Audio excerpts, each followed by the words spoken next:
We're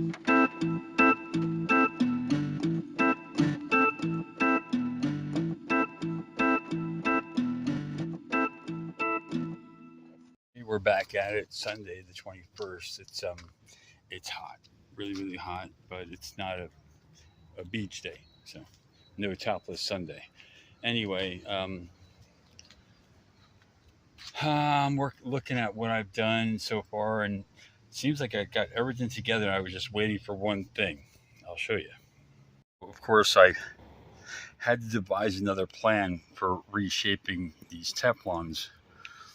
So what I've done is I've taken zip ties and put them around it, and then I just tighten it as tight as I can. One of them actually slipped off, so I did another one. I'll show you how I'm tight.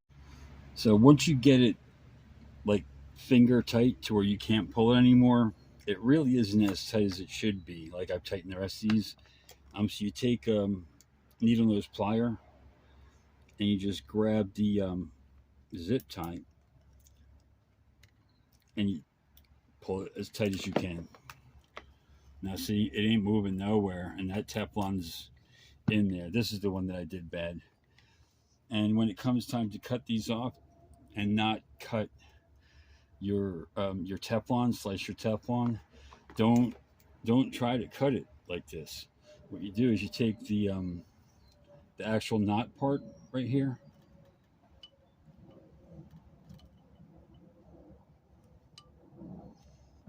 Wow, these things must be really, really dull. There you go.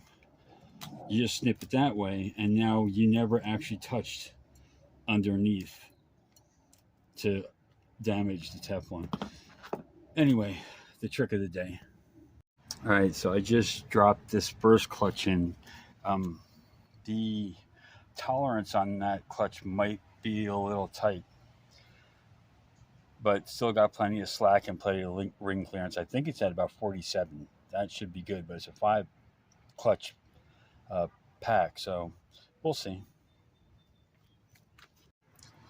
So the trick with the zip ties to resize the rings, which I don't really like these. I'd rather have those split rings. But these Teflon rings,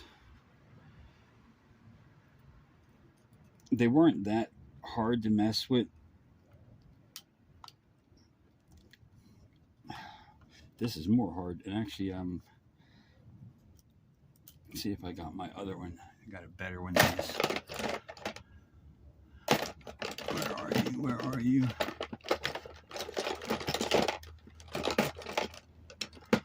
Okay, there she is. Use the 45. Get that back in there.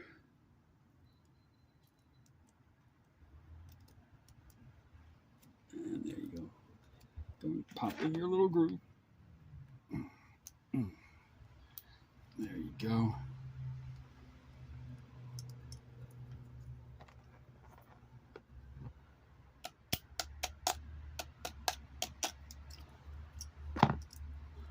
Alrighty. There you have it. All right, so this is ready to go in now.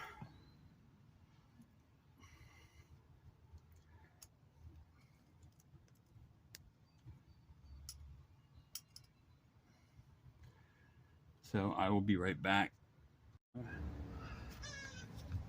Now we got the overdrive sprag component in here, and now I'm getting ready to slide the overdrive in here.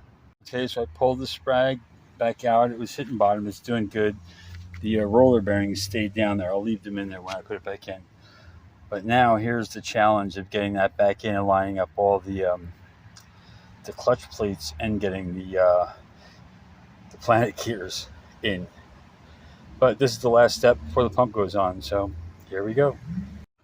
Well, she's in and she's bottomed.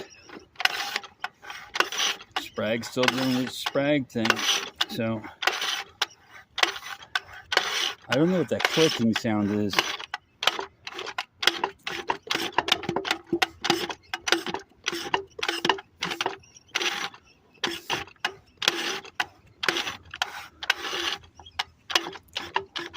think it might be the braking band. I'll have to check it out. Well, after further investigation, I found that what the sound is, it's the little locking key, see, on the overdrive housing, because the bolt isn't in yet to hold it secure. So anyway, we're done with that. Well, my other phone started freaking out. Don't know why, probably because of all the grease I got all over it. So I got my pump all lined up and back in, and I put my bolts back, and they got this little rubber washer that goes on the bolts. So I put that on all the bolts before I put it back in, and I actually just snugged all of them down onto their rubber washer, and the pump is still not all the way down in. So I gotta get my hammer. Sorry about the shakes and the jitters. I'm trying to do everything without my stand again. Let me get my hammer and start lightly tapping this thing down in, then I'll torque it to 18, and it's onto the valve body. That's next. Well, I got it in. It's seated correctly. It's torqued to my torque. I'm gonna guess I'm 17, 18, maybe 19 pounds. I just torque it by hand until I don't feel the bolt won't move anymore. I'll check with my torque wrench before I flatten it out, and we're off to the valve body. Nice. We're getting there. Okay, well, my back's killing me. I had to pull this pump out 5 or 6 times to get some kind of end clearance correct, and without it binding up. Now it's nice and smooth, and I honestly think I only got about 10 to 15 thousandths of end clearance, which is fine. You know, probably better than it was when I built it. So anyway, I'm done. Time to get some well-deserved rest, and the sun started to come over here, and as you can probably see, I'm sweating like crazy. So until next time, may the force be with you, and enjoy the rest of your weekend, what little is left.